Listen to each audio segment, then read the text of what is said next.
What's up, guys? It's three-time NFL Pro Bowler, all-decade return specialist, Josh Cribbs. I want to welcome you to the College Sports Connection podcast, where Double A, Alex, and AJ host the Mid-American Conference Best.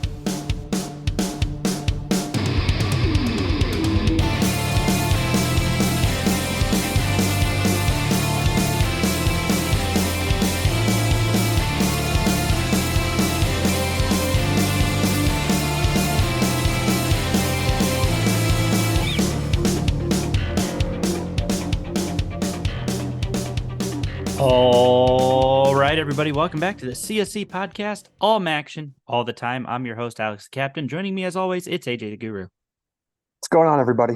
AJ, welcome back. We're really on the second half of the season. We kicked off the first week of the second half of the season this last week. A lot of great MAC games going on.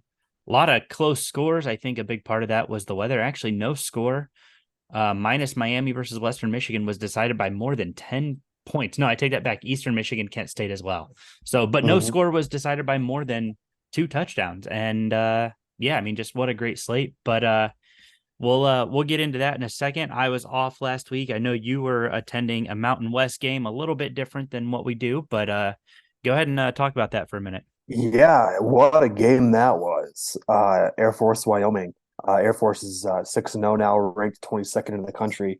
And again, a huge thank you to Troy Gearhart and the staff over at the Air Force Academy for allowing Faith and I to be a part of that game.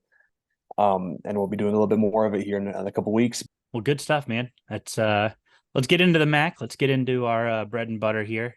We'll just start off. Give me your play of the week, the play that stuck out to you the most. Play of the week, man. You look. We talked about it too early on. How like the weather, it seemed like the entire East Coast was just getting dumped on with rain. Mm-hmm. Every Big Ten game I watched, it seemed like there was rain. Ohio State, Purdue, there was. All of the MAC games. The one that was interesting though.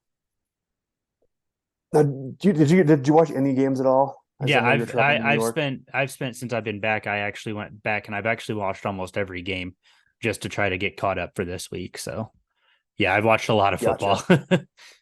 Gotcha. That makes sense. Fair enough.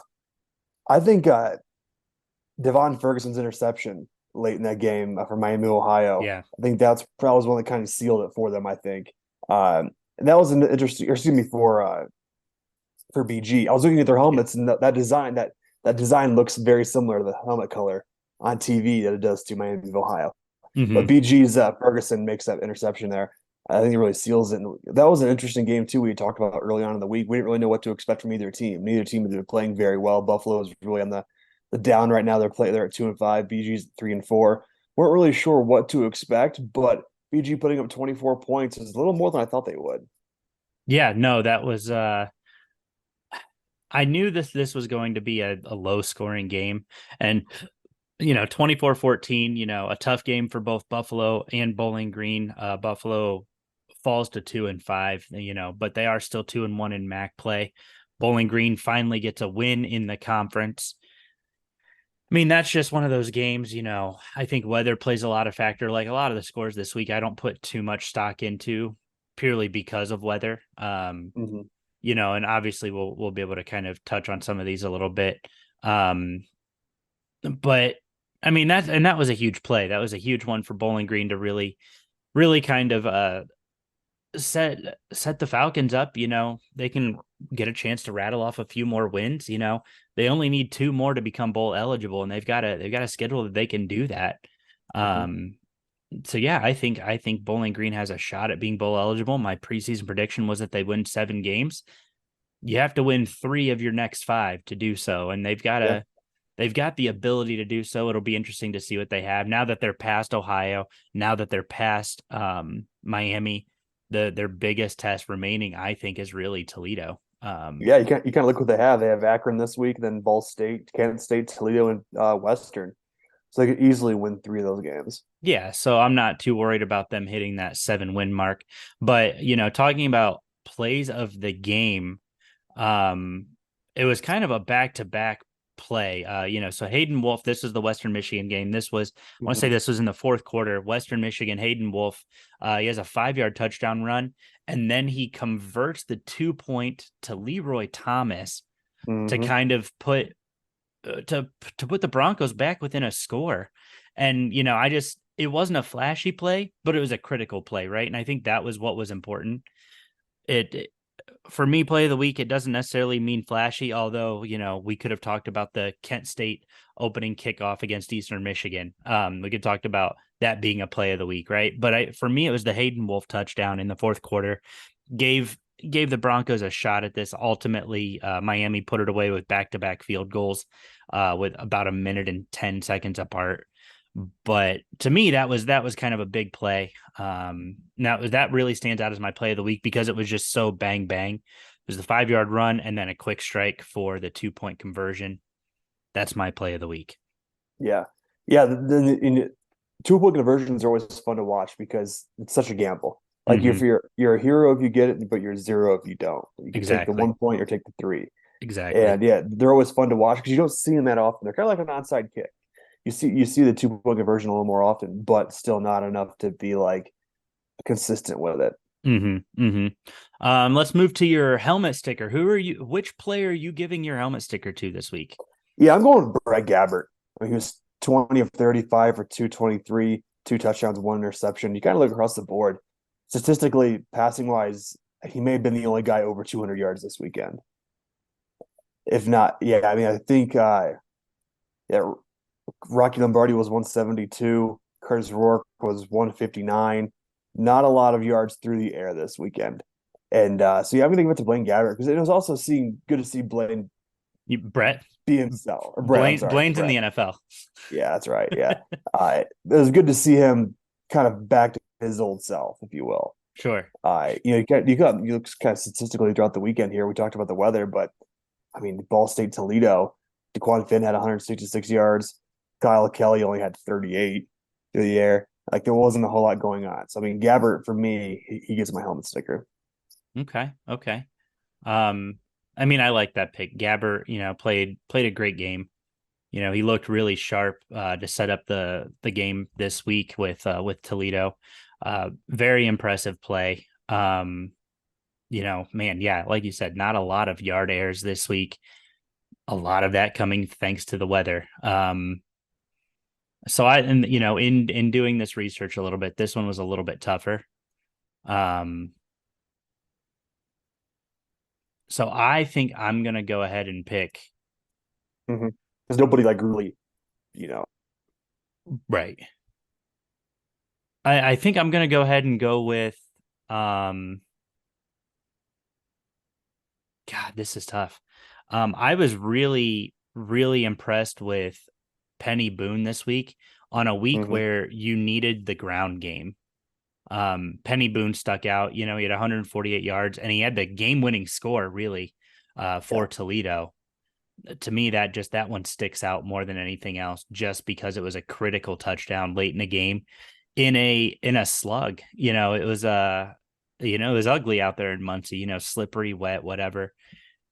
He came in clutch. Penny Boone setting up the Rockets to a 6-1 win, or to moving to 6-1 on the season. And I think Penny Boone, he gets my helmet sticker this week. He's probably, if I had to reevaluate, he might be my current front runner for offensive player of the year. Maybe not MAC player of the year. I don't know yet, but like probably offensive player of the year, because he has just looked so good.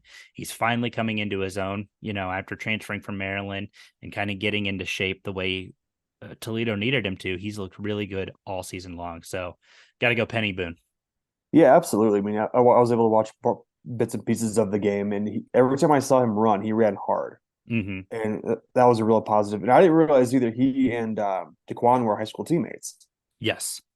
I did not realize that until the commentator said that. But yeah, on the year, he has 107 carries, 792 yards, and 8 touchdowns. But yeah, he's definitely in there running for MAC player of the year or offensive player of the year. Sure. And player of the year usually goes to a quarterback anyway. So yeah, no, fair enough. Yeah. All right, so let's look at this week's games. I've got them all pulled up here. So we've got 6 MAC games were finally fully in conference play. We've got Western Michigan at Ohio, noon on CBS Sports Network. We've got Akron at BG, ESPN Plus at 2 o'clock. Central Michigan at Ball State on ESPN Plus at 3:30. Eastern Michigan at NIU at 3:30. We've got Buffalo at Kent State. That's Battle of Mid right there, 3:30. And then 4 o'clock, the final game of the day on national television, ESPNU. 6-1 Toledo taking on 6-1 Miami, Ohio. To me, it feels like there's a very obvious game of the week, but I want to get your thoughts on that. Yeah, I'm not going to go with the obvious because I think every MAC fan is going to be watching that game. I really think Eastern and Northern Illinois is going to be an interesting one. Eastern comes in at 4-3. It's at DeKalb, at Northern Illinois. Northern Illinois is sitting there at 3-4 in the year, coming off a huge win this past weekend. NIU's favored by 12 at home, again, which is nice. And I think this is a great opportunity for Coach Hammock, Rocky Lombardi, all those guys to get the ball rolling, if you will. Sure. Having an Eastern Michigan team who is, I'm not going to say they're great. I mean, they had a 14-point win against Kent State last week in the slop. But I think both teams coming off wins, meeting in DeKalb is going to be a huge one. And I think this is going to be a really interesting case for two teams who are looking to get bowl eligible. Sure. No, I think you're right. I think it'll be a really interesting game, really fun to watch, see what both teams kind of put out there on the field. For me, the other, I'm not going to go with the obvious one. I am going to go, however, Western Michigan, Ohio. Ohio really for most of the season has looked like the MAC favorite. And now they got to come home, regroup, get together against a Western Michigan team who offensively, they're starting to figure it out. I know they're only 2-5 on the season, 1-2 in MAC play, but the offense is starting to click. Tresson Bourget has looked really good. This is a team who is really starting to slowly turn the ship around. I do think Ohio probably wins this game. You've got a team who's been undefeated at Peden Stadium since the beginning of last season. I don't necessarily see that changing, but I see this being an interesting game. Bobcats are a 17-point favorite, but I wouldn't be surprised if this was a pinch closer just because of how good the offense for Western Michigan is starting to look. And maybe NIU finally revealed a little bit of the Bobcats' weaknesses a week ago. Yeah, I think you're absolutely right. NIU, they struggled there early on in the year. I mean, they have. Now we're in MAC play, and we talked about it last week that it's your record 0-0 right now. Yep. It's all about conference play. You kind of look at the matchup predictor here. It's 77.8% in favor of NIU on the year. Rocky Lombardi is 97 of 169 for 1,187 yards, 6 touchdowns, 4 interceptions. On the flip side of that, Austin Smith is 94 of 164 for 952, 6 touchdowns, 3 interceptions on the year. So that's going to be a fun matchup to watch. Obviously NIU coming off that huge win. I think that's a huge confidence boost. I think it's a huge confidence booster for a team who's been looking for a booster over the past month. Sure. NIU has struggled. The loss to in-state team Southern Illinois. They're going to Lincoln and getting thrashed there. They were looking for something, and I think last week's win could be that something going forward. Sure. I mean, they in fairness, they are also 2-1 in MAC play. I think that's everything's still on the table for them. They got to hope Toledo loses twice the rest of the way to kind of take control. But you're right, they're turning things around. So it'll be interesting to see. I think that NIU probably wins this one. Eastern Michigan, we'll see what happens. I think Eastern Michigan's defense looks solid. The offense is still trying to figure things out. Defense and special teams looks really good for them. It's the offense that's really not coming around the way people thought. But yeah, we'll have to see. Moving into this week's slate. Go ahead. Before we move on though, real quick, I want to talk about a team that has sneakily been kind of good, and that's Central Michigan. Sitting there at 4-3 in the year. I don't think they were on anybody's radar early on this year, but they're sitting there at 4-3, taking on a Ball State team who's 1-6 this week. But Central Michigan might be a team to watch out for here as we go down the stretch. Yeah, CMU, 4-3, 2-1 in conference play. I wouldn't be surprised if they if they came out, I think they figured out finally who their quarterback is, and it's Jace Bauer. I think that was a critical thing for them. They got the win at South Alabama earlier this year under Jace Bauer. I think this is a team who has every opportunity to be really, really good as long as they can get off the field. The defense has shown, some issues early, but they looked terrible against Buffalo. Let's just call it what it is. Defensively, they looked solid against Akron, and they did enough to beat EMU and to beat South Alabama.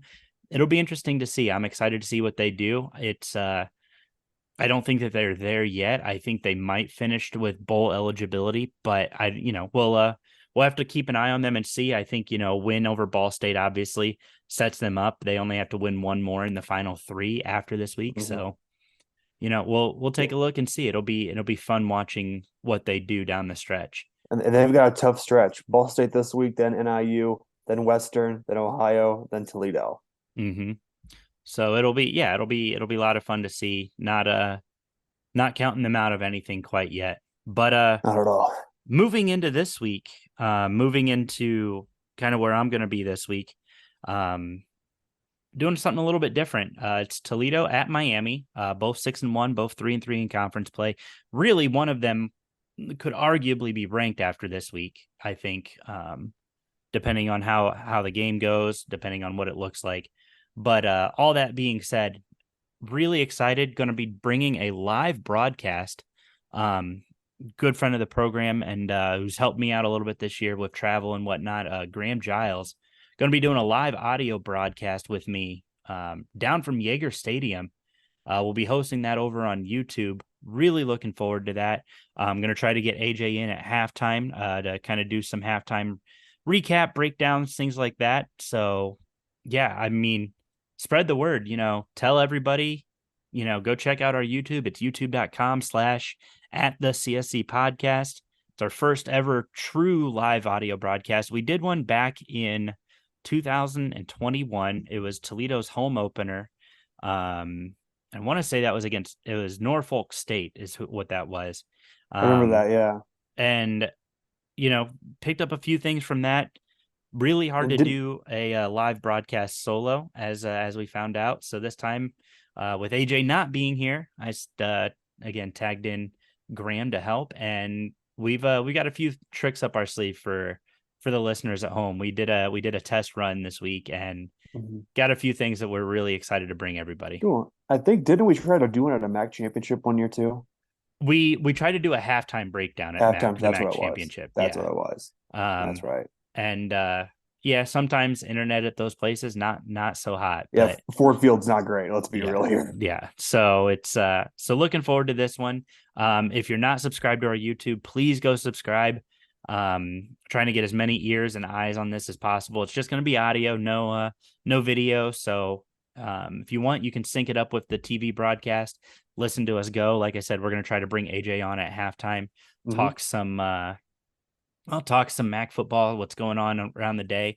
Most of the other games, minus the 3:30 games, will be done by the time we hit halftime. So looking forward to that. And that's going to be a really, really cool opportunity.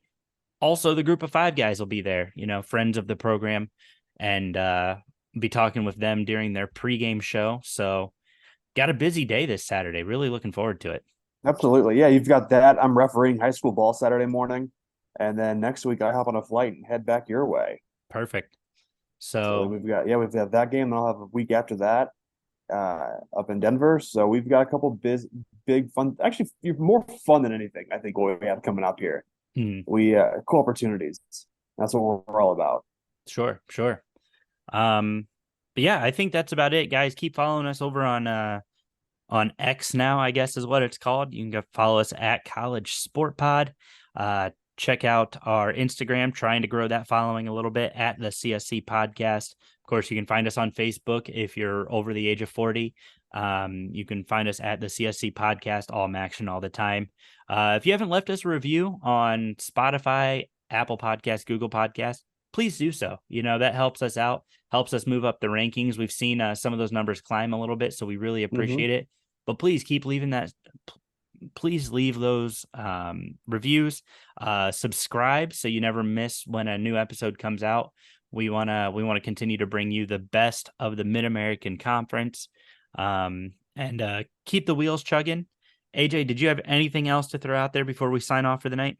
I don't. I think this might be one of the best slates we've had here in a while, because some questions were answered last week. Now let's see how these teams respond. Sure. And this is a big respond week for teams. This is also a big week for teams to kind of set their path for the rest of the season. So really looking forward to it. Good deal. Well, hey, thank you guys so much for tuning in. We appreciate it. And yeah, we'll see you Friday, or we'll see you Saturday at Miami versus Toledo. And if we don't see you then, we'll see you next week.